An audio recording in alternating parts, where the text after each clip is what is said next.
Gaza.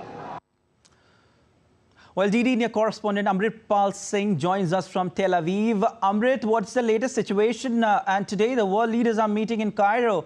Is there any hope for humanitarian corridor to be open?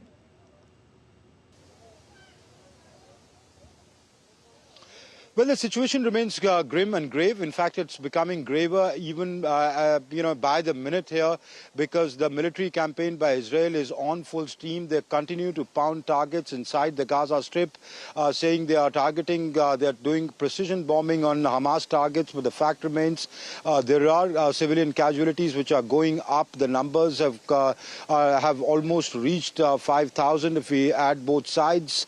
Most of the deaths are happening in Gaza Strip now.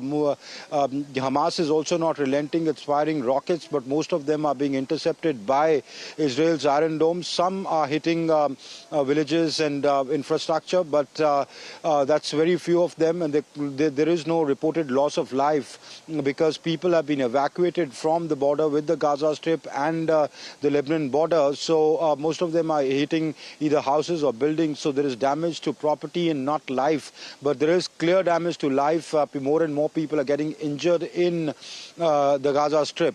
So the injured figures go anything up to 15,000. In fact, targets have been hit inside West Bank as well. We saw a refugee camp being bombed. So about 80 plus dead in West Bank overall in the past 1 week. If you look, today is day 15. So the military campaign is on full steam.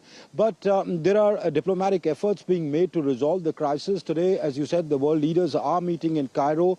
Their essential focus would be to restart the humanitarian aid as soon as possible. In fact, Antonio Guterres, the UN Secretary General, was quite frustrated yesterday. He hit the road on the Rafah crossing and said the Americans and the Egyptians and the Israelis had promised that it will be opened, and it has yet not been opened, even as the situation in the Gaza Strip becomes dire with clean drinking water having run out totally, medicines almost at the verge of finishing, food scarcity there. So there is a lot of humanitarian crisis unfolding apart from the deaths and the injuries happening due to the shelling.